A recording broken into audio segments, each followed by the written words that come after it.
Ooh, hello everyone. I'm gonna make myself bigger there. Happy Monday. How was everybody's weekend? And Dizzy, thank you so much for tweeting this out. Sheila, you too. Thank you so much. Hey Jody. Hey David.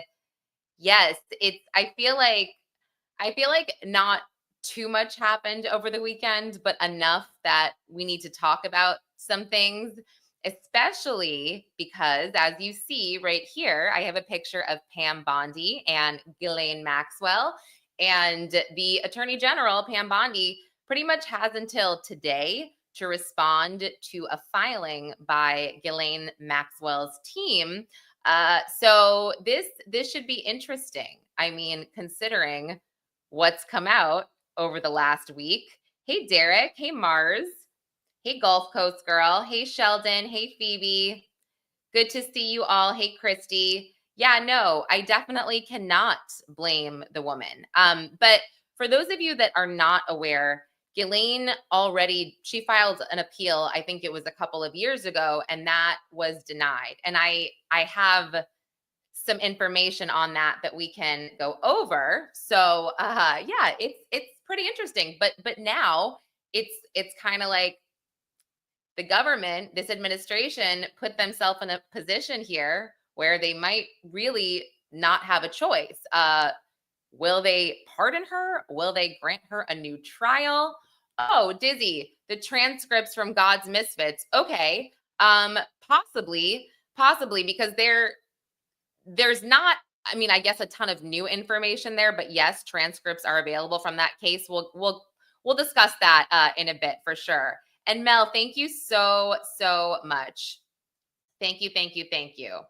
Good morning. Good morning. Oh yeah, and gosh, if you I can't remember. Oh, I said this in one of my short videos from over the weekend, but when I was in New Hampshire, it was so crazy that Casey Anthony was literally in the town that I was in where I went to high school. That was wild. I almost went to go look for her, but then I didn't want to platform her. Like I just didn't have it in me. But that was interesting. I mean, the guy she's dating, apparently he's this stand-up guy. He is a former police officer. He owns a gun store. He doesn't have children, which is a good thing. But yes, nothing bigger than the chat. I love it. I love it. I love it. Good morning, Gary. Good to see you. Yeah, no, I didn't really want to platform Casey Anthony, and I guess my mom was like, just leave her alone.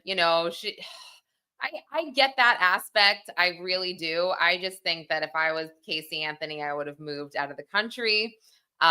Personally, wait, go back to red. What does that mean? Go back to red. Red what? What are the thumb drives and all the contents from Jeffrey Epstein's safe? Yeah, no, that's a really good point. And something else, I don't know if you guys remember this, but 2 weeks or maybe a week before he died, Jeffrey Epstein wrote a letter to Larry Nassar. So, and that letter was sent back. Larry Nassar was I don't recall exactly which prison he was in, but he was in prison for all the horrible things that he did to the gymnast that he treated. That is the most horrific thing ever. But he and Jeffrey Epstein clearly have a lot in common, right? So he wrote a letter to Larry Nassar. We never saw it. It got sent back to the prison. I'm dying to know what is in that letter. What did he say? So yeah, this type of evidence here, we're never going to see this. It's so terrible. Oh, from French to red, my nails. Okay, got it. That was really funny. Oh, yeah, Sheila. And speaking of Casey Anthony and her Substack, I don't know because she was charging people money for her legal advice, which was so crazy. Literally the craziest thing ever. Yeah, I know. Imagine Casey Anthony telling you that she's going to educate you about the law and about, the rights of women and children. It's so crazy. Yeah, I mean, I've heard this conspiracy theory that Jeffrey Epstein is Mossad because Ghislaine Maxwell's father, Robert Maxwell, he was Mossad.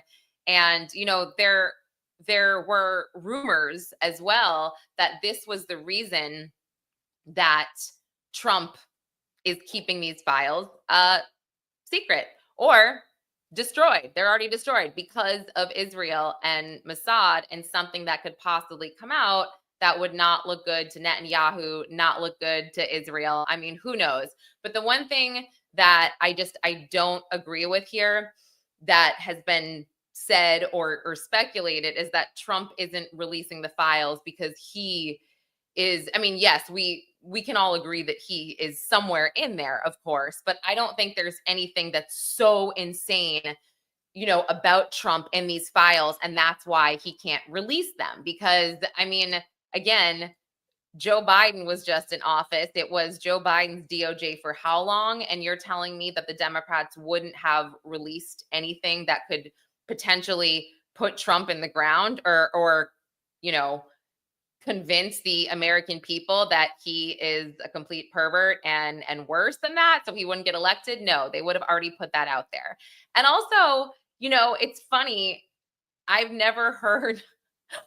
heard a peep from the Democrats really about Trump not releasing this list. I mean, it's interesting. I can pull up a clip from Stephen A. Smith, I would say I don't know. I wouldn't consider him a Republican. I wouldn't consider him MAGA by any means, but it is funny that he's coming out there and he's like, oh no, I agree with President Trump. Who cares about these files? There's a lot more, pressing matters going on in the United States right now. Oh, okay. Got it. Yeah. And I feel like a lot of the Democrats are just keeping their mouths shut. They really don't seem to be up in arms here like the Republicans do. So I think that's also very interesting because look, I mean, let's be honest. This behavior doesn't discriminate. Oh, it was only Republicans. It was only Democrats. Nope. It was everybody. Everybody. All right. Let's check out the chat for a minute. Morning, Ori. This is my friend Ori. Check out Stories with Ori and learn more about the Mann Act and how much time Diddy can really get. All right, guys, head over to Ori after. He has also, Ori has actually been in federal prison and federal jail. Ori was in the MDC where Diddy is being held right now. Let me see. Is it true he transferred all his money to Mark before he, unalived? Ooh, yeah, I don't know. Mark is his brother, and I'm really not sure. I mean, I could probably ask Ghislaine's attorney to see if they have any information about that. They'll probably be coy with me. I don't blame them, but I will definitely ask that. That will happen. Don't you worry. Yes, and I agree. Stephen A. Smith is totally a pander. I mean, he definitely blows whichever way the wind is blowing him, or he sways whichever way. I totally get that. Let me find that one clip because it was kind of funny where I was like, oh yeah, no. And the commentary here, it was Jason Whitlock who tweeted this, and Jason Whitlock used to be on a Fox Sports show with Stephen A. Smith, so he knows him pretty well. And he said, let me see, share this tab instead. So he said right here, Stephen A. Smith works for Bob Iger, head of Disney. Bob Iger, very close with Ghislaine Maxwell. Bob Iger's son, Robert Maxwell Iger, is named after Ghislaine's dad, Robert Maxwell. Plant's gonna plant. This is the content they pay $100 million for. Let's see what he says. And I mean, the big, beautiful bill was just passed, even though the deficit is going to escalate from 3.3 trillion over 5 trillion, assuming you believe the Congressional Budget Office and all of this other stuff. I mean, with all of these things that's going on, with the 2017 tax cuts reserved, with so much stuff that's going on that the left didn't want to happen, that you on the right said you wanted to happen, with the borders being closed, supposedly that being handled, with migrants being escorted out of this country in droves, according to you. I mean, sorry, just really quick, regardless, however you feel, this is gaslighting. Is it not? It is total gaslighting, because once again, the American people did not bring these files up ad nauseum to the degree they are being brought up now, because the current administration bragged to us that there wouldn't be a deep state anymore because they're going to expose everything. They're going to be so transparent. The JFK files, Epstein files, they're on my desk. I'm going to show you guys everything. So yeah, That's why people are calling this out. So stop the gaslighting. We are perfectly aware that there's other more important things going on in the United States right now that need their attention. I think I've said this a number of times, but that doesn't matter because we didn't start it. And what you wanted, you're in an uproar off the Epstein list. Yeah, that's all you've got. It's really, really surprising that this matters. Of course, I think there's a list, but I don't know. I suspect, but I have no knowledge, nor do I care. It's Friday night. I'm getting ready to go out and enjoy myself. I'm getting ready to have a nice weekend. I could give a damn about the Epstein client list. This has no effect on. Yeah. So knowing what I know about Stephen A. Smith, I mean, that's interesting that he would come out there and position himself in this way. It's coincidental, I think, and I don't believe in coincidences. So for me whatsoever, I have a life. I don't understand for the life of me why this matters so much to these. I'm talking about people losing. Mm-hmm. They're crying on camera. They're talking about resignations. They're pissed off about everything. I'm like, really? With all the stuff going on in this country, with all the power that you possess because of the cachet and the influence you have, because of your connection to this administration. That's why you upset at Trump. I didn't blame Trump one bit for looking at them and saying, really? That really matters to you? That's really that important? Mm-hmm. Now, maybe he had a different reason for saying it, trying to be evasive or whatever. I don't know. But I do know this. In the grand scheme of things, it ain't going to affect the lives of over 200 to 300 million Americans. No. I think we'll be just fine without knowing whether or not there was really, really a client list. I think we'll be okay. Okay. I mean, I understand fully again what he's saying, because I have said the same thing, not in this way, but I think that it's the bigger picture here. It's a bad look because we now know that this is all a lie, this is all a farce, and it's just tough for people to trust this administration. But do you see me like kicking and screaming, super, having a tantrum, super upset? No, I'm just simply calling this out for what it is. So yeah, it's just not a good look.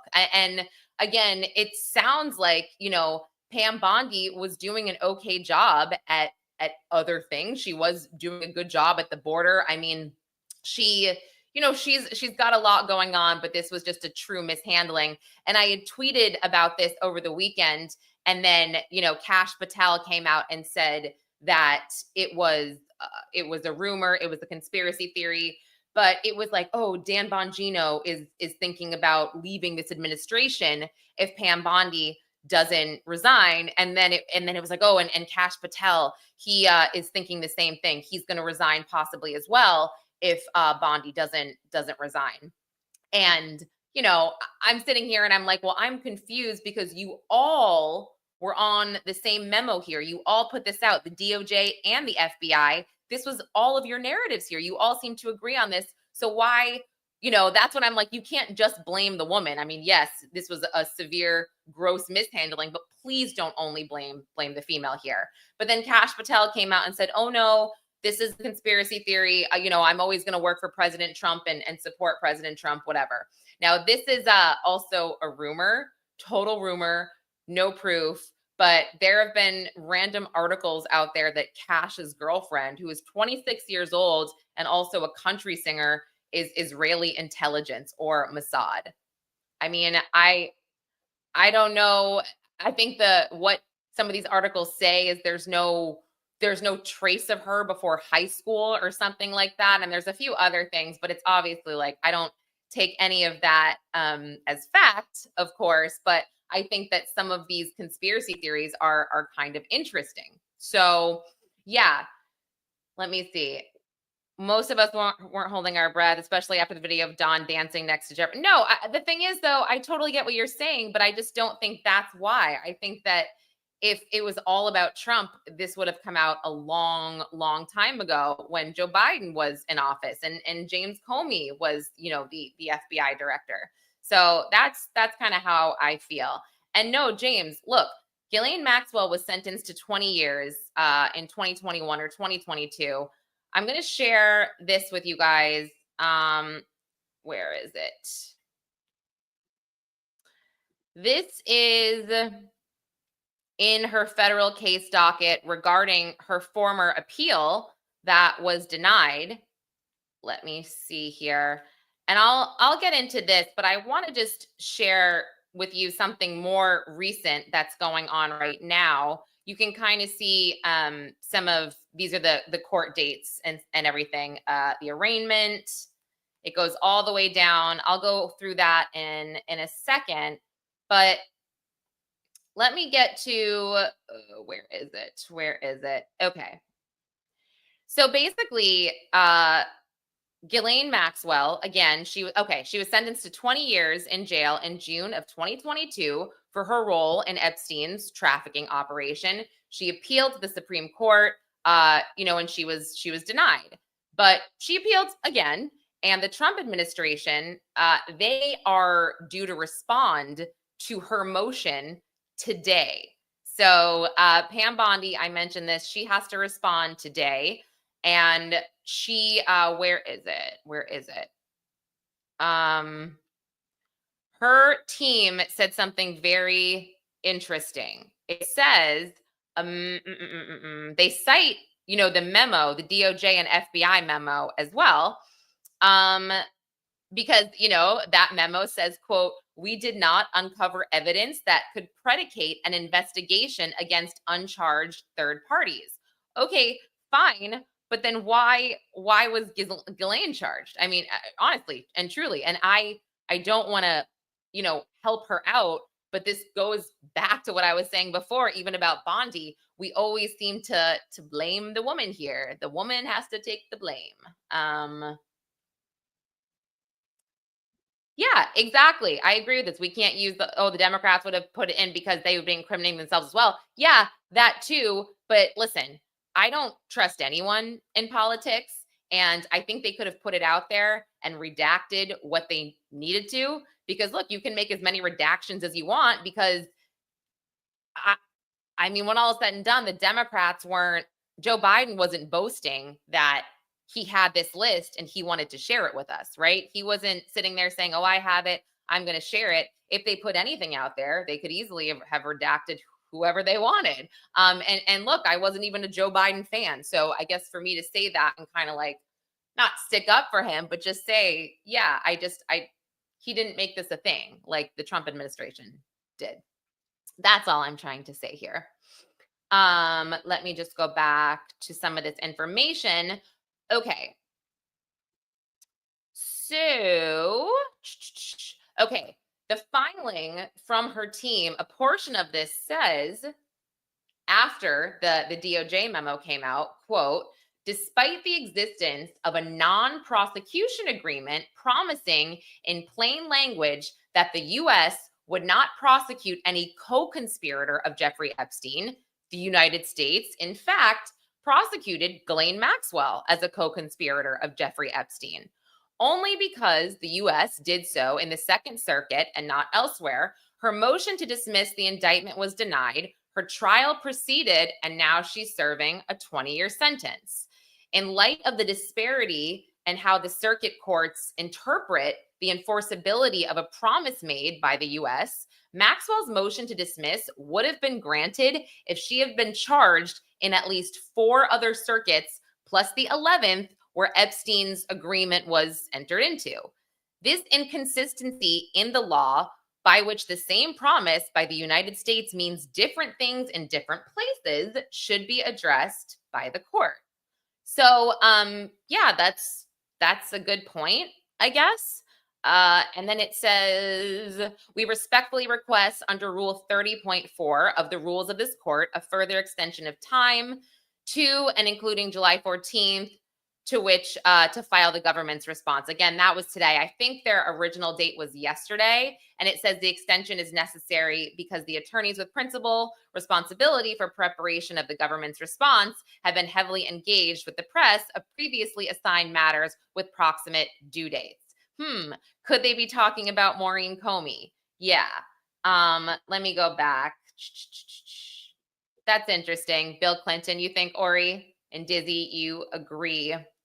I mean, yeah. So again, whether you think she's guilty of aiding and abetting, whether or not you think she's guilty of being Jeffrey Epstein's co-conspirator, I think many of us can agree at this point, because of the current administration and the government's handling of it, yeah, her case deserves to be kind of looked into here. Whether that means a federal pardon is in order, or whether that means, that she should be granted an appeal. I mean, I don't know, but it does seem, yeah, like at this point, the Trump administration has shot themselves in the foot. Hey, Ticket. Guys, this is my friend Ticket. He's great. He covers this stuff as well. He's huge. He's awesome. If you don't follow him, go check his coverage out. Yeah, I mean, if Trump pardons her, yeah, that would have to go along with the narrative that there is no list and that they messed everything up. I mean, God, I cannot imagine. I really cannot imagine. So we'll see what happens. Let me just go back and see if there's anything totally interesting from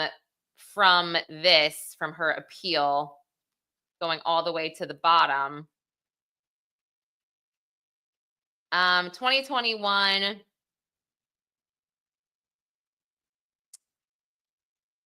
I thought I had marked something that, no, nothing crazy.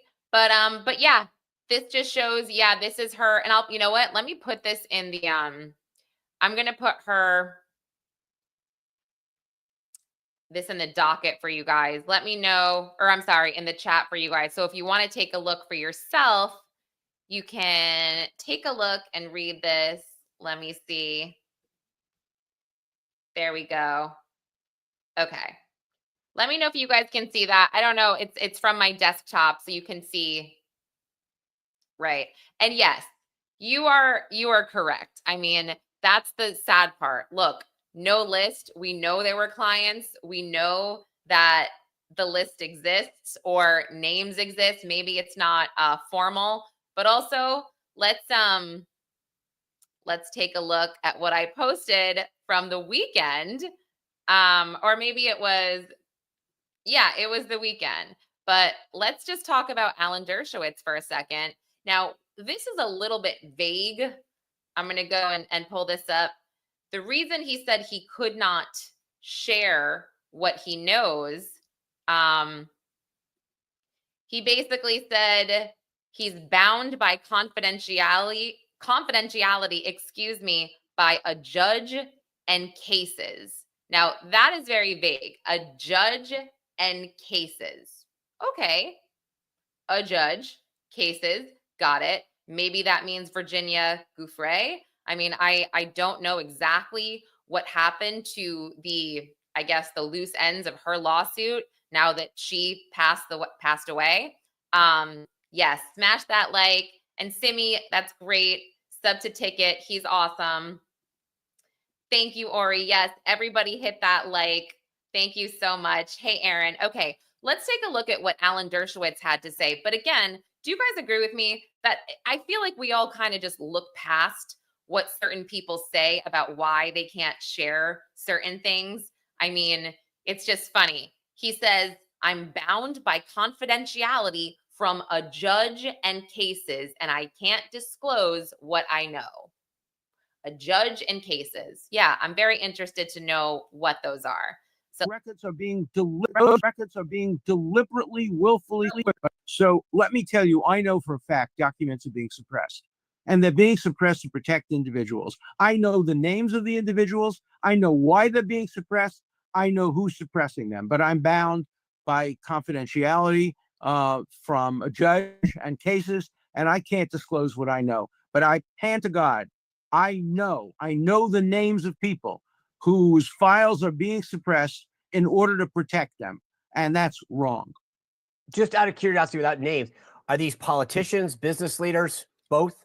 They're everything. And let me tell you, a lot of them are, at least one of them is somebody who was accused. Others are accusers. And the judges have said, if somebody calls themselves a victim, we're not going to give any information about them, but they may not be victims. They may be perpetrators. So we don't have information about false accusers. And we know there have been many false accusers who have accused innocent people for money. And those records are being deliberately, willfully suppressed. And they shouldn't be suppressed. If the accusation is allowed out, so should the material that diminishes the credibility of the accuser. We want total transparency on this. Every single document, no redaction. That's what I've said from day one. I waive any of my rights of privacy. Anything there is about me, I'm happy because it will be exculpatory, because I know I haven't touched a woman other than my wife from the day I met Jeffrey Epstein. I don't even hug people, but I was falsely accused and I was able to prove it. And I was able to prove it through documents. And I want other people to be able to disprove false accusations through documents. Wow. But these documents are being suppressed and withheld. Okay. So you heard that. And just to point this out, Virginia Giuffre did say, she said, and I believe it was maybe a year and a half to 2 years ago, she said, I may have been mistaken about Alan Dershowitz. And I think that was a huge win for Alan Dershowitz. Hey, Maytal. Yeah, exactly. He doesn't even hug people. And let me tell you, because I used to work in, and some of you guys know my background, I used to work in radio, and the radio station, it was kind of like it was WABC, kind of a conservative radio station that had a lot of ex-politicians, failed politicians, I guess. Alan Dershowitz was a frequent guest, and there was like this event at L&B's Spumoni Garden, amazing pizza, by the way, in Brooklyn, deep Brooklyn, if you've never been. But Alan Dershowitz was there with his entire family. And I remember watching him with his family, okay? And what I will say my observations are, and this could mean nothing, this is just my observation. His wife was the boss, if that makes sense. You know, those relationships where you can kind of see somebody maybe has the upper hand. I don't want to go and say seems like scared of his wife, but like it was just one of those things where, you know, I was like, okay. He also said himself, he brought his wife and kids to Epstein Island, right? So did RFK Jr. He said they were on Epstein's plane. So just seeing the Alan Dershowitz dynamic here with his wife, with his older children, I thought was interesting. And I was like, yeah, I mean, look, I don't pretend to know everything. You really don't know what goes on behind closed doors. But if I had to guess, I maybe would be like, okay, kind of, it might be a stretch. Who knows? It might be. I'm not sure. And actually, this is interesting because I don't know. You guys you also know me, and I can be a little aggressive, and I can sort of poke at people to get statements or to get information. But I had gotten Alan Dershowitz's cell phone number after Virginia Giuffre sadly died by suicide. And I actually sent this text message to him, and you can see that's me, the paragraph. I took a screenshot. Oh, wait, I did not reach out to him when she died. I only reached out to him when she posted on Instagram, sorry, my ring light, that she had 4 days to live. And I said, did you see the latest news on Virginia Giuffre? I kind of said who I was, not that he would know who I was. And I just said, she's been given 4 days to live. Let me know if you have a comment. And he just wrote, NO. That's it. He just gave me an NO. I was like, cool. Thank you so much. Thank you so much. Alan Dershowitz, everybody. No. And then I should have known also, because I don't know why oh wait, I do have it. Okay. Sorry. This is actually really funny. So, and this is just sidetracked, but I was very heavy into covering the Menendez brothers case as well. And I still am, there's just not a lot going on, but hey, sidebar. So what's crazy is that I might even have this book. Where is it? I swear I ordered this book that Alan Dershowitz wrote. It's called The Abuse Excuse. And it's about and he literally wrote it in the early 90s. Gosh. Oh, wait, I see it. Hold on. I'm going to get it. Hold on. I got to show you. Okay. got it. Sorry. This is the book. It's called The Abuse Excuse. It's by Alan Dershowitz. Somehow I had this book, okay? I don't know why, because I don't even think they publish it anymore, but it basically is talking about how people use abuse as an excuse to murder people, which, I mean, it's kind of crazy that he wrote a book on it because each case is so freaking nuanced. And like, I just don't know how you would put this into a book and come to any type of conclusion here that everybody who, you know, commits a homicide and says they were abused is lying to get away with first-degree murder. No, Alan, sorry. So I had his number. So I wrote him and I just said, you know, please let me know if you could spare 20 minutes to do a recorded video about the resurgence of the Menendez brothers case, 2023 habeas petition, and the abuse excuse. You know, I really want to talk to you about it. He wrote to me, I have no knowledge of that case. That's what he said. And then I said, this is what I said. I don't know if I should have said it this way, but I said, I think you're making a joke. You wrote a book, and I believe you are very knowledgeable on the subject of Aaron and Lyle Menendez. And then he just wrote, it's not current. So yeah, so that's my Alan Dershowitz story and this book. And he literally wrote, I have no knowledge of that case. I'm like, okay, well, there was like a chapter, there's like a whole chapter in your book about it. But I mean, what do I know? So anyway, I think all of that is so interesting. And yeah, thank you so much. Sheila, thank you. Yeah, it's weird. You guys should go through my text messages. You'd be very surprised at who I try to reach out to get information. Super weird. Super, super weird. So maybe his wife, yeah, maybe his wife wrote it. Let me go.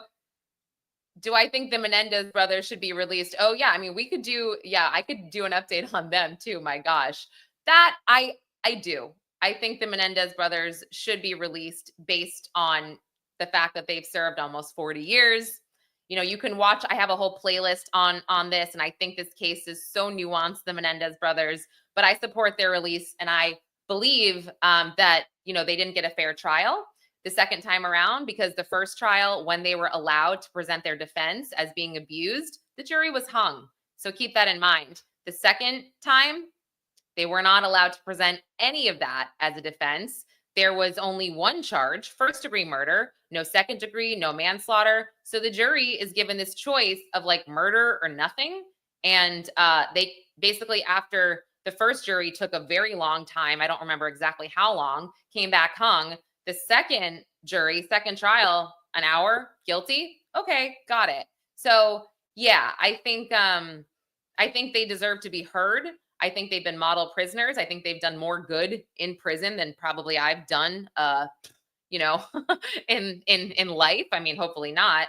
But yeah, sorry, there's my kids' camp. Okay, cool. So the other day, my kids' camp was like, you know, my son like fell at the playground and he scraped his leg and he wanted me to show you the scrape. I'm like, okay, cool. Is he okay? Like, thank you for that. I'm like, okay, like, what do I say to that? He's just like pointing to his scrape. I'm like, can you put a Band-Aid on it? Are we good? But anyway, yeah. So let me see. Oh gosh, no, I'm not pinning that Jeffrey Epstein joke. But yeah, check out my playlist about the Menendez brothers, because you'll see a lot there. And I also interviewed a juror from the first trial, and that was super eye-opening. Okay. So I want to also talk to you guys.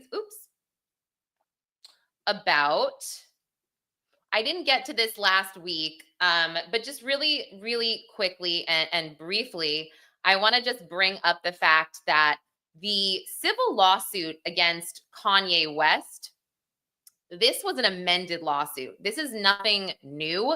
So this lawsuit has been amended. This was the second time it's been amended, I believe. So the first time this lawsuit against Kanye West ever surfaced against his former assistant, Lauren Pisciata. This was last June of 2024. So she has made an amended complaint, and this happened last week. And she added a section accusing him of battery, sexual battery, and trafficking. So she basically said that Kanye West orally assaulted her without her consent and coerced her into complying with sexual demands by making false promises about the advancement of her career. And again, she added these allegations to her current complaint. And also, just putting it out there, Diddy was only mentioned in this complaint, just as a refresher, only mentioned in this complaint as to where the party was. He was not mentioned as having anything to do with any of these assaults. He had no wrongdoings, in this lawsuit. Technically, this is all about Kanye West. And yes, let me see. You guys are still talking about Menendez. Totally cool. And thank you so much. I do have that interview. Go to my YouTube playlist, the Menendez brothers. It should be under there, and it's with Hazel Thornton. That's her name. She's great. So yay! I'm so happy you're watching from Sweden. That's so fun. I've never been there. So yeah, I mean, again, I don't know much about Lauren Pisciata. I know that she used to work for him, and the full list of accusations on this lawsuit. She alleges a hostile work environment, sexual harassment, assault, battery, sexual battery, trafficking, failure to prevent harassment, discrimination and retaliation, gender discrimination, stalking, false imprisonment, and intentional infliction of emotional distress. So there's a lot going on there. And listen, this is how I believe that the investigation into Diddy started. So Kanye West should be careful at this point. Honestly, really, honestly, and truly, I think that the fact that she very publicly amended the laws. I mean, I shouldn't say very publicly. Listen, I don't know if she made or her team made these amendments and then they send a dropout to the media or something like that. Who knows? I really don't know, but I do know that this is how the investigation into Diddy started. So yeah, Kanye West should watch his back. And this is not me saying like I'm trying to warn him because I care. I'm just saying in general, this is how it started. And I also made a very short video this weekend about CJ Wallace, Biggie's son, being named in a recent civil suit or somewhat recent civil suit. Let me move Dershowitz off. You know what? I'm going to move Dershowitz off. And what I'll do is let me present this complaint at this point. I know we all love Dershowitz's face, but I've kind of had enough. Let me upload this. And by the way, I will put another link up to Ghislaine's docket after, because I don't think my it was working. So you could see sort of the timeline of her appeals and her convictions. So yay, let's get more. Okay, so this was the complaint. And again, I had made a video because and maybe this kind of happened after, or we're kind of served different news outlets in our feed or our algorithm, but I just didn't see a lot of places really leading with what I thought was so crazy, that Biggie's son is named as a defendant in this lawsuit. I was like, wow, I did see that TMZ posted something about, I think it was like maybe at the end of the day that like when this lawsuit was first circulating, they said, oh yeah, CJ Wallace is named. And I was like, why aren't more people leading with this? Because, me personally, I really hadn't heard CJ Wallace's name in a really long time. But essentially, there is a Florida resident here, John Doe, and he is alleging sexual assaults. And he's suing Sean Combs, someone named Willie Mack, CJ Wallace, and corporate entities that are connected to Diddy, Combs Enterprises, Bad Boy Records. And then there's unnamed does 1 through 100 alleging a coordinated pattern of misconduct. So John Doe is alleging that CJ Wallace was part of this crew that lured him to Revolt TV, at this remote location at Revolt TV where Diddy allegedly assaulted him. So again, I don't know necessarily what CJ Wallace, his motive would be. I really don't know too much about him, but you know, he's also alleging sort of the same thing that Lauren Pisciata is alleging with false imprisonment, which goes to unlawful restraint during assaults, or during the assaults that he allegedly endured, and that goes to the Revolt TV location. But the fact is, he's accusing a lot of people here. So I think that is when it gets kind of tough in these civil suits, when they start accusing multiple conspirators or you know, multiple people involved. It's, you know, you gotta name all those people. You gotta depose those people for the most part. But you know, we'll see what happens. And I haven't seen CJ Wallace come out and give any type of response. I don't know if you guys have seen anything like that. I'm not sure.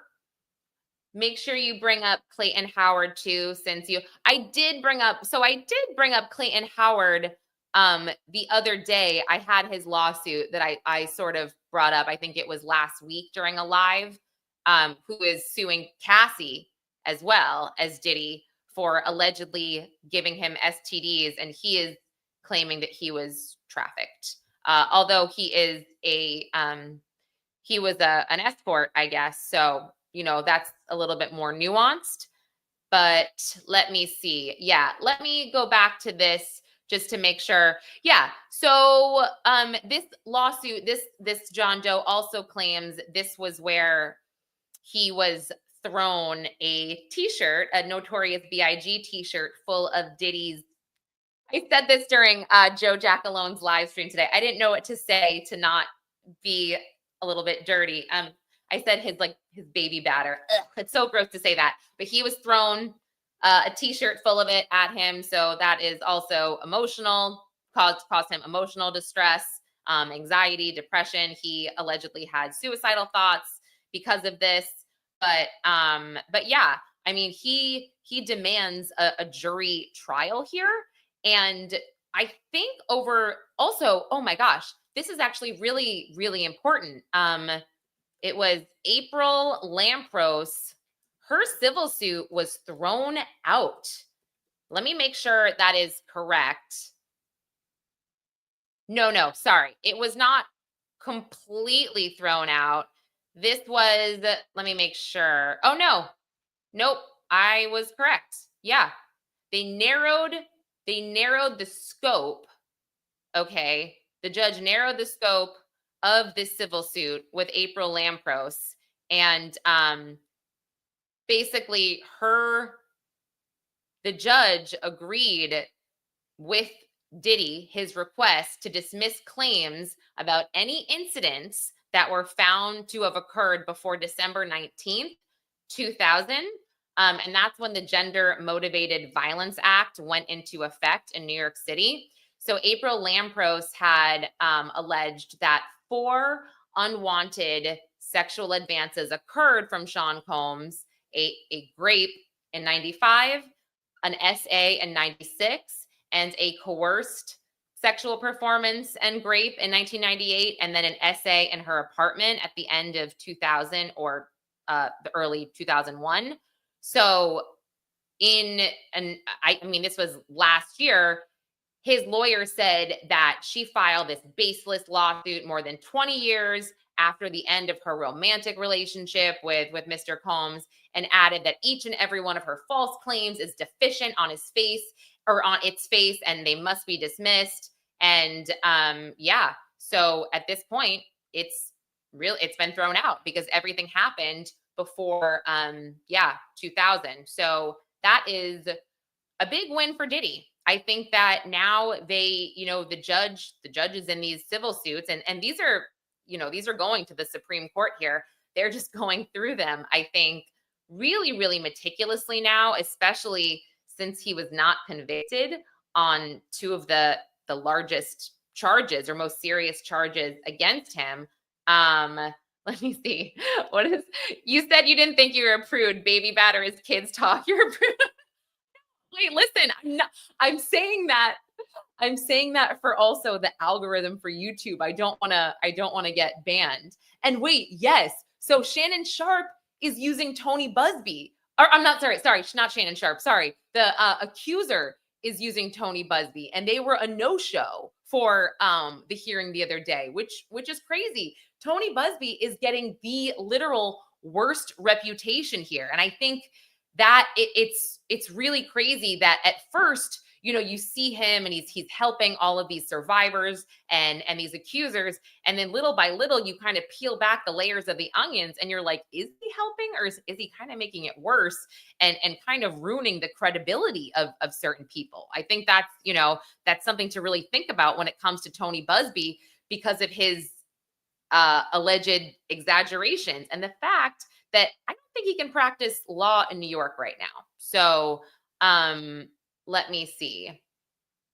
So I haven't looked deeply into the Alexander brothers case. They are being tried at the same federal courthouse at 500 Pearl as Diddy. I should though. There was a couple hearings going on when the Diddy trial was happening. So I definitely should. David, you heard it was a scheduling mix-up. Yeah, I could see that. I could see that as well. 100%. Sorry, I'm going back in the chat. Okay. So yeah, I mean, we'll see what happens, when it comes. Let me make this a little bit bigger. We'll see what happens when it comes to what's his face, the CJ Wallace and this lawsuit. I mean, I'm interested to see if he has anything to say about this or if he did issue any sort of response to the media. I don't think he did. Sorry, Sheila, putting you off for your dinner. I know Sheila is I think Sheila's in Ireland. I always forget you're in Ireland or Scotland, so it's probably dinner time for you. But yeah, let me just remove this. Okay. So now, quickly, I do want to bring up something that I find super, super interesting, and that is Gavin Newsom's California. So does anybody in the chat live in California? Just really quick. Anybody here? Because I think what happened is just so interesting, especially because Gavin Newsom wants to be president. I mean, that's crazy. But basically, there was an immigration raid at Glass House Farms, okay? A California cannabis farm. And look, we all know that weed is legal in many states, and it's on its way to becoming legal in, I would say, a majority of states. Okay, you're in Cali. You're in Cali, Crooked World TV, you're in Cali. Oh, Maytal, you live in LA. Yeah. So look, I don't have to live there. I'm really not a Karen Bass fan. I'm not a Gavin Newsom fan. Not at all. I mean, Gavin Newsom, you literally tried to take Skittles away from me. How dare you? Leave Skittles alone. But yeah, listen, I can't talk. I live in New York City where, we've been known to be quite a mess at times. But anyway, federal agents discovered 10 illegal migrant minors, underage, 8 unaccompanied minors as young as 14. So this prompted an investigation into potential child labor violations, human trafficking, smuggling, even literal smuggling. And this was stated by Customs and Border Protection Commissioner Rodney Scott and Homeland Security. So there was this huge raid that went down. And what they learned was also in the midst of all this, the farm's president, Glass House Farms, the president's name was Graham Farrar. He's a big Democratic donor. And he 100% defended the company's hiring practices, denying, of course, no knowledge of employing any type of minors, despite compliance with ICE warrants, by the way. I mean, it's just so insane. So anyway, Farrar or whatever, Farrar, big Democratic donor, he donated a significant amount of money to Gavin Newsom's campaign here. So I think that is really important, because if I had to guess, my guess, pure speculation, would be that Gavin Newsom knows what goes on here 100%. And he looks the other way.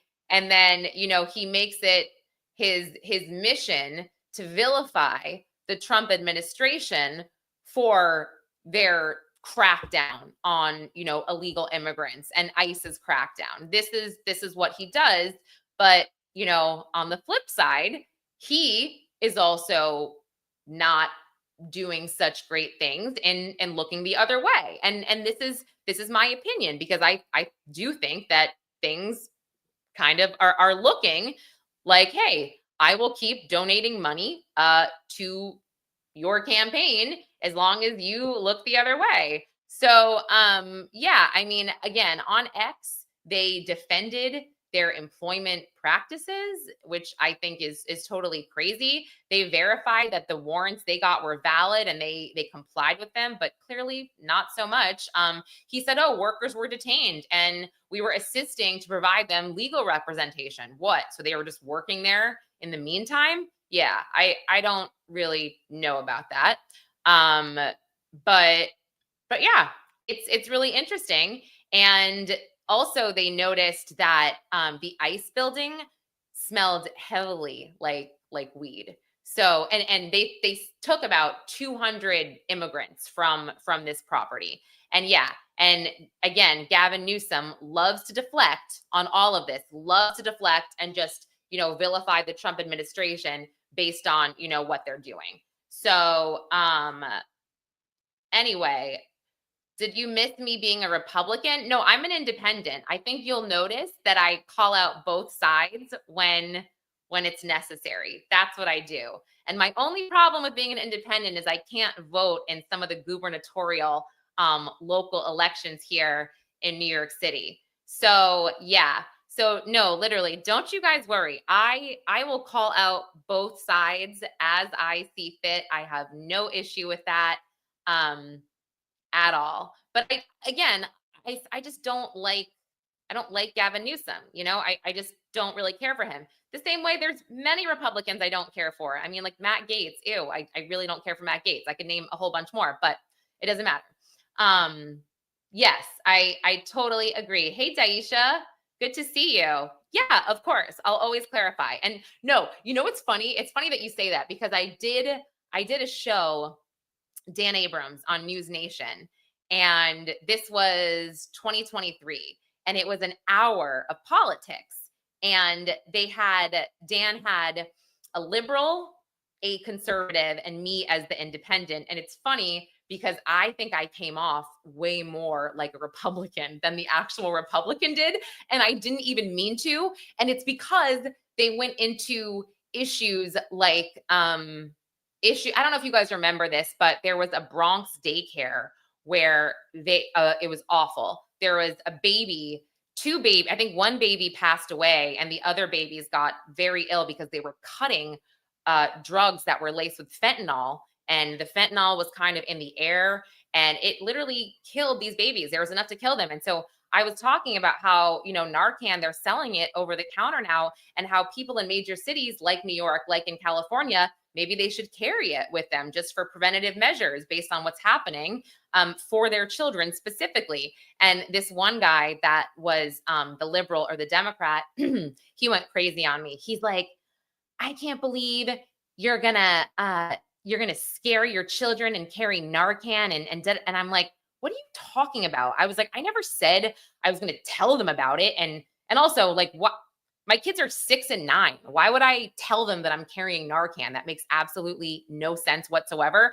I'm doing this for me and for my peace of mind, dummy. Like, it was bad. And then he's like, I feel bad for your children. And then I was like, I don't really like talking about politics to myself. I said this to myself. I was like, I don't really like this because I feel, and also I was embarrassed because it was, it was live. And when I was arguing with him, I slipped. And, I guess when I'm trying to prove a point and I'm trying to be derogatory, I called him honey. And I was like, honey.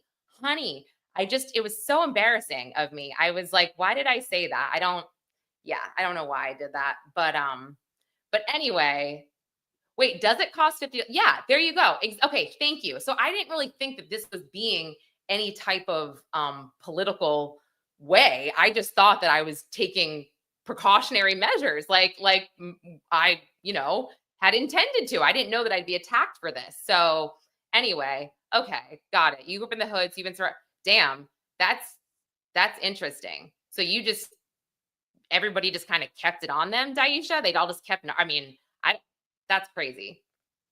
Yeah, I thought it was being a good human too. I mean, it's funny. I remember actually clipping this one part. I should try to find it. I think I put it on TikTok, but it was just one part of the interview. I wonder if I can find it to show you guys because it is like a little cringy, but also now that I've given you like just a background, it could be funny to, let me see. Could be funny to throw back and watch, but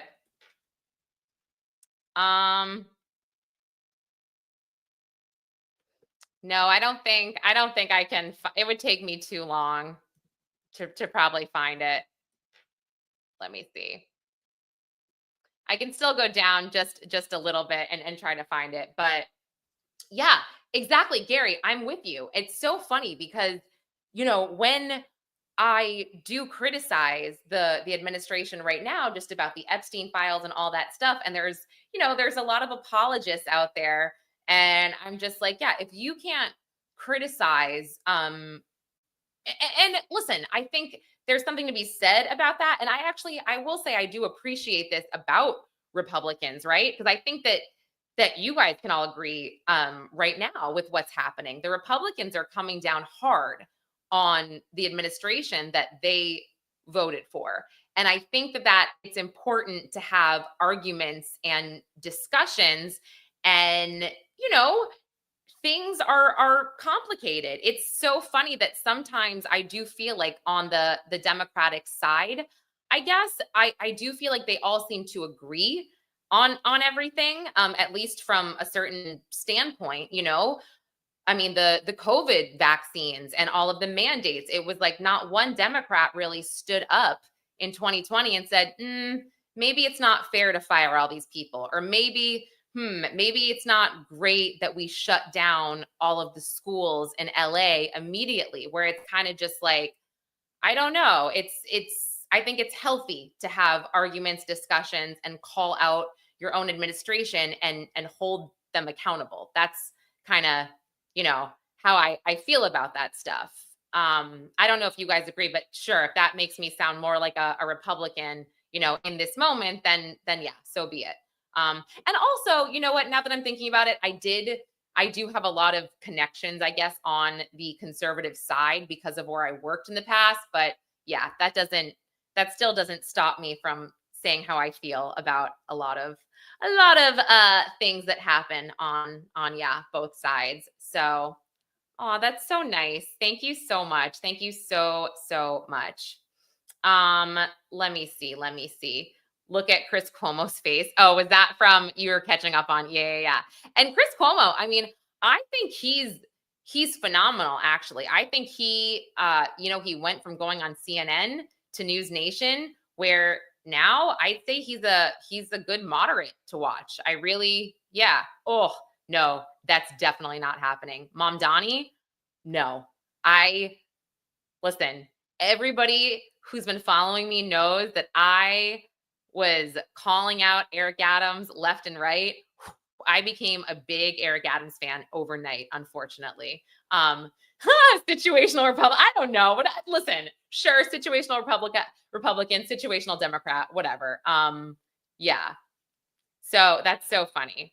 No, thank you so much, so much. No, I was kind of scrolling down on my TikTok just to find this because, again, I do think you guys would find it kind of funny, especially if you know me now.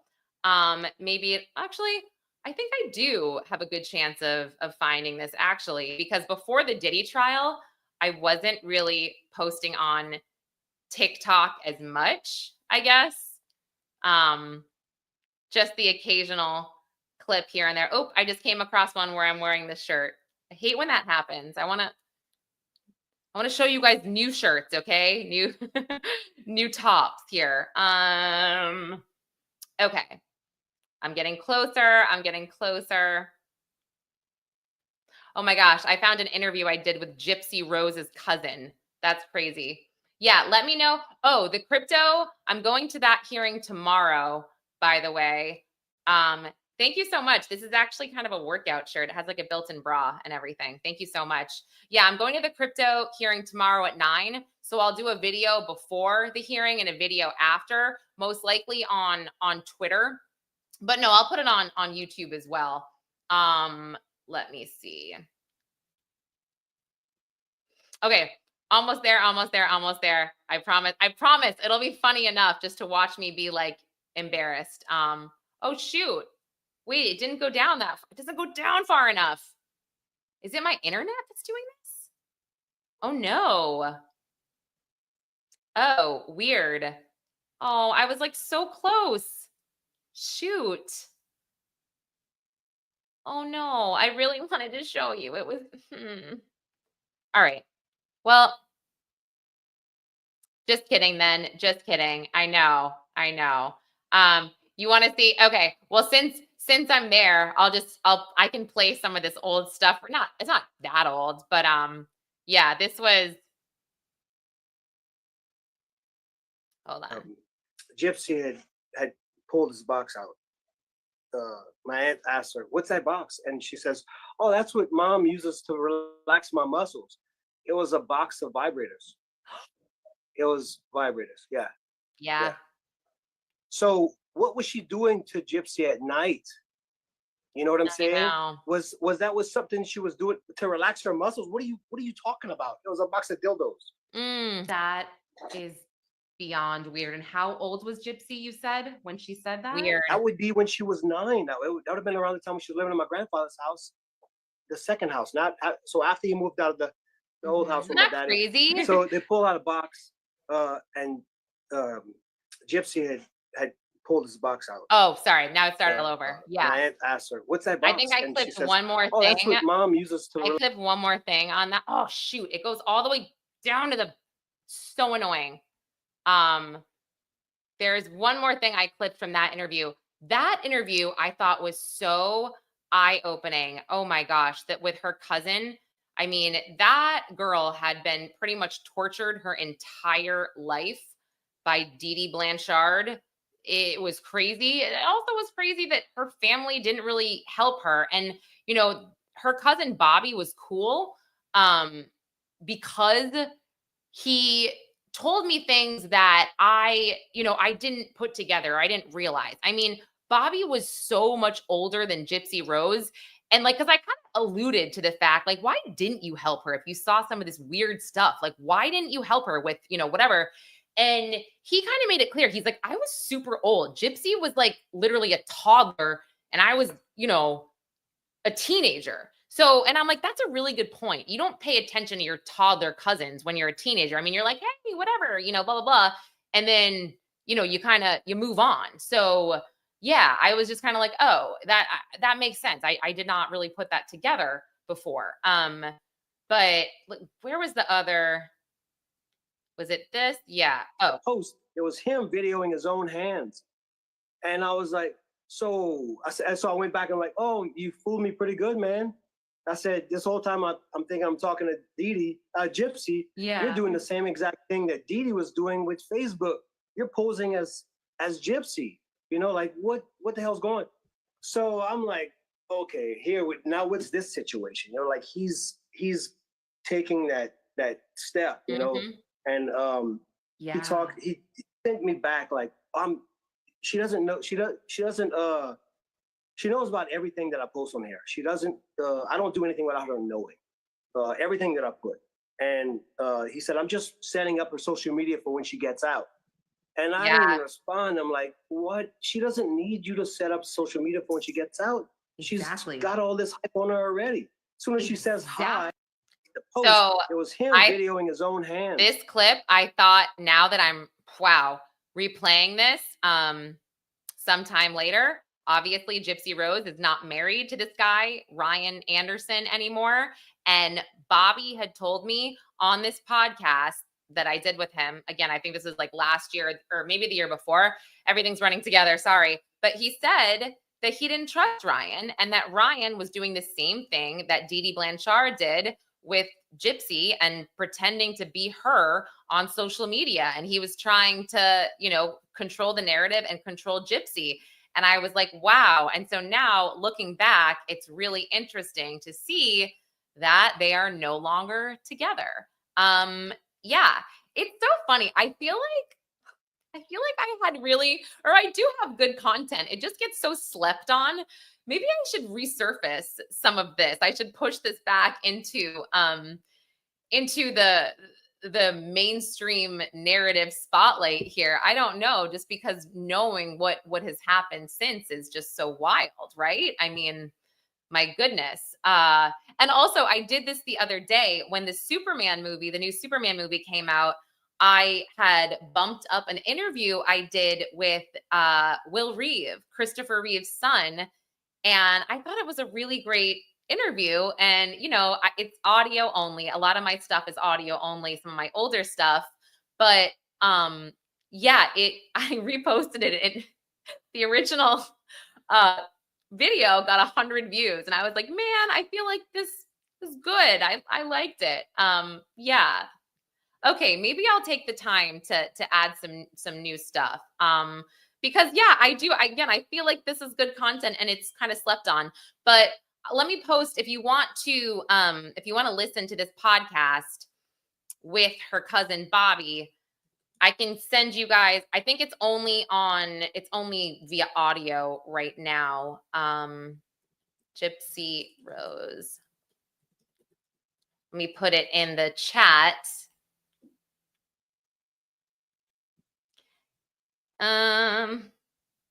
Yeah, I did this January 11th, 2024. So here you go.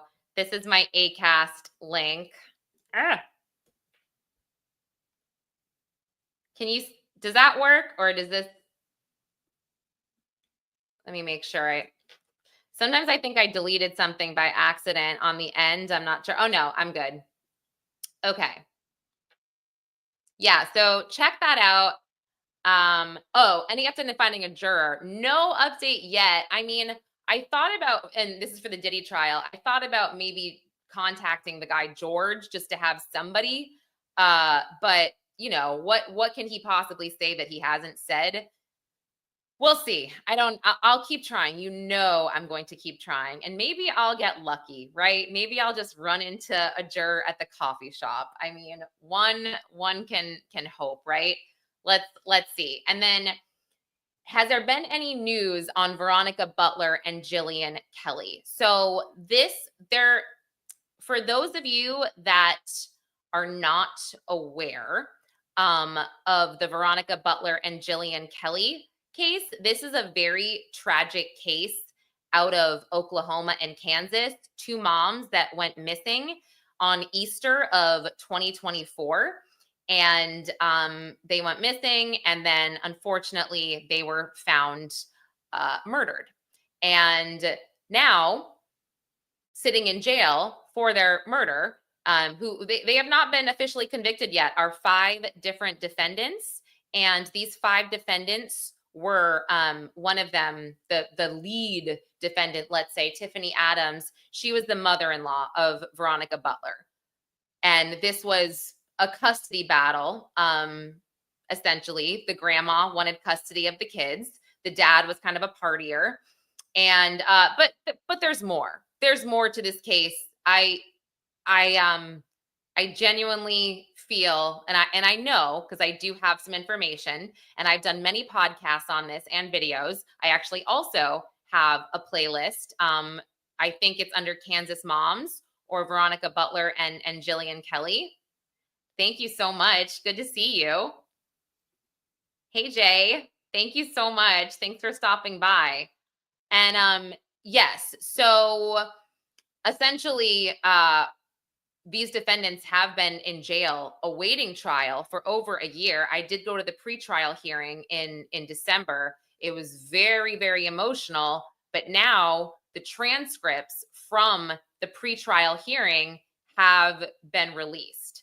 And they are very bad because, look, I think, the people who went, I think there was a couple people from News Nation that went to this trial. I went. Again, you couldn't have phones, no cameras inside. So it was us kind of telling you what was said.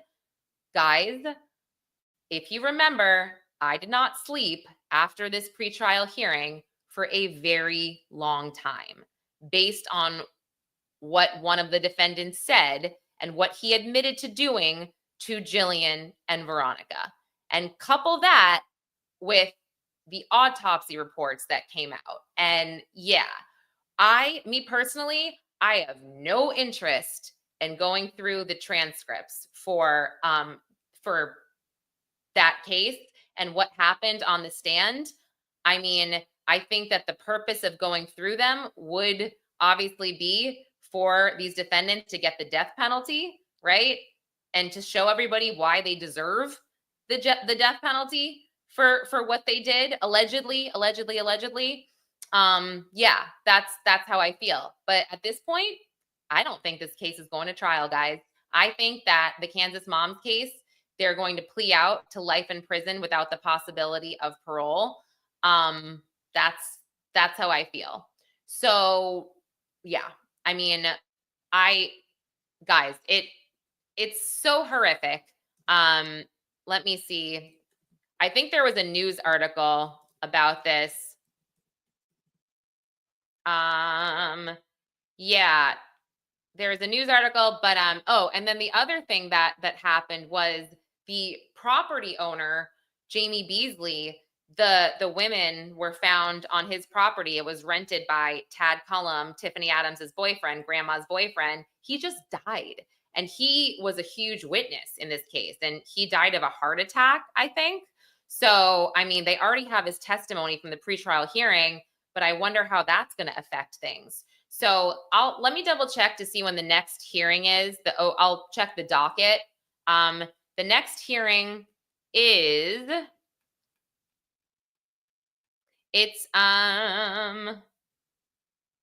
okay, so they had a hearing on 6/27. Yeah, and there's nothing about another hearing yet. Yep, they're just testing evidence still. This is crazy. So who the heck knows when that case is ever going to end? It's so sad. Oh my goodness, so sad. And then let me know. Again, I will be doing the crypto hearing tomorrow downtown at Manhattan Criminal Court. I'll do a video before and a video after. And yeah, I'm looking forward to that. I feel like these guys are going to ask for bail. And I was going through some of their posts on Instagram, and oh my gosh, I mean, these guys going from their lifestyle to Rikers Island, I just can't. And Charlie, thank you so much. You're so nice. I'm trying. It is fun though. Just going back to my TikTok before I go, I mean, it's so funny to go back and look at some of these videos that I did and just sort of some of the interviews that really seemed to, that I thought were decent, but really got slept on, you know? I mean, I thought this was a great interview with Joyce Singular. If you guys are familiar with the JonBenet Ramsey case, I mean, that's crazy. Joyce and her husband, Steven, wrote this book, Presumed Guilty, they have quite a theory on what happened to JonBenet. And I think they're pretty close. I mean, very, very close. You guys brought up, and as did the Zell brothers as well. You know, your research is very similar, but it's a child sex ring, essentially. Well, and that, yeah. Yeah, go ahead. You're Now right. The Zell brother, like particularly Frank Zell, early on, contacted my husband, and thus began sort of we would exchange information with them, and they with us, and same thing with the private investigators like Lou Smith and Ollie Gray. So we all kind of shared information back then until Lou Smith and Ollie Gray passed away. And I think she's amazing, and she has such good insight into the JonBenet case. Oh, sorry, my phone is ringing. And then Lucas, you said someone on Rikers is getting very rich protecting those crypto brothers. Or bros. Yeah, sorry, bros. So I don't know if any of you guys read this, but they had their own security they would bring around with them, even at clubs and stuff. And one of their the guys that they hired, sorry, it's like my face is all there right there. One of the guys they hired for security actually worked for Eric Adams as well under his security. And I thought that was crazy. There was a connection there, and not the best look for Eric Adams. I mean, and again, it's not that, let's say Eric Adams knew what was going on or what, or even this security guy. We don't know if he knew what was going on, but it's never a good look when you're the mayor and then running for mayor, and you're connected to a criminal kidnapping case. And where are my glasses? They're right here. My eyes are actually, I had them on earlier, but my eyes are feeling good today. I was wearing them a lot for the Diddy trial because of my notes, my note taking, and then to actually look at the evidence on the screen. So that's kind of why I wore them so much. But you know what else with Diddy? Let me stop this. Let me share this screen. I haven't looked at this yet, but they uploaded a lot of evidence to the Diddy docket. So we can take a quick look at that before I sign off. I'm going to be recording a podcast today on Brian Walsh, who is on, he's going to be tried for the murder of his wife in Boston. Where is this? In October. So I'm going to do a quick update on that. So I will be recording that. But where is this? Here it is. U.S. versus Combs. Okay. So we can do this together. Court Exhibit 1. Let me just say Diddy docket evidence. So people, if they join, they can see what we're doing. Diddy docket evidence posted. Oops. Oh, shoot. I just put that in the chat. Whatever. I'll put it here. Okay. I'm like, I put it in the chat. Oh, I'm such a dummy. Yeah, Sherry, that is it. Exactly. That's my point about Brian Walsh. There's certain evidence that the judge may not allow in because of the corrupt investigator, Michael Proctor, who has since been fired because of his conduct in the Karen Reed case. Crazy. Yeah, so crazy. So crazy. Oh, you guys are so sweet. So sweet. Thank you. Okay, let's just look at this together to see if there's anything crazy interesting. Main document. Oh. What is this? Oh my gosh, I don't even know what this is. May 13th, 2025. Your Honor, my name is blank, juror 75. I live in Westchester County with my wife, who is age 75. She is a cancer survivor. We have been married for 40 years. My wife's caretaking needs are very specific and precise, and therefore at present, I'm the only one. Oh, this is a juror wanting to be removed. Okay, that's interesting. I wonder why they are adding all of this. Here's another. Oh, Judge Subramanian, I respectfully write to request an exception or accommodation regarding my jury duty obligation on Friday, June 20th, due to, okay. Juror 160. Oh, these are so interesting. Got it. Wait, okay, this could help me. This could help me find jurors, actually. Yeah, this could really help me find jurors. Oh my goodness. This is, let's see. Somebody who has a son graduating. Okay, got it. What's this? Court Exhibit 4. Oh, this is, okay. George Kaplan, this is his immunity order. Okay, I guess I don't really care that much about some of this stuff. What's this? Eddie Garcia's immunity. Okay, it's all the immunity orders that people took from being on the stand. Okay, got it. All right, that's interesting. Yes, so we are going to do something, the three of us, Sean G, academics, and myself. Is that it? Me, academics, Sean G. Yeah, not myself, me. We are going to do something soon. He is on vacation in Turks and Caicos, but when he's back, we'll hopefully do something. So yeah, I'm excited for that. It's been a minute. I mean, it's been 2 weeks, but it feels like a long time. Like I said, I'm slowly but surely getting back into my routines, recording my podcasts and all of my different, coverage of cases and whatnot. But yeah, if you are new to my coverage, go ahead and take a look at some of my playlists, with the Menendez brothers or with Veronica and Jillian, Karen Reed, anything. My celebrity interviews. I think I do have a lot of good guests on my show, or I have, and I do think that they got slept on, a lot of the interviews and the content. So yeah, whatever, it happens. But good morning. Anything else from you guys? Let me know anything else before I go to record and move on with the day. Yeah, this is going to be bad. Yuri, Guarino, Fanning, the Walsh case. These are all Mass State Police or Boston police officers. Now I'm kind of mishmashing the two. Also involved in the Sandra Birchmore case. Yeah, it's a big cluster. So anyway. All right, guys, thank you so much. I will be back with another live this week. Don't worry. Probably maybe Wednesday or Thursday. We'll see. And I've got some good interviews coming up this week as well. So yeah, get your notifications. Make sure you subscribe to this channel so you can get the notifications when I do have the interviews. So thank you so much. Mwah. I love you guys too.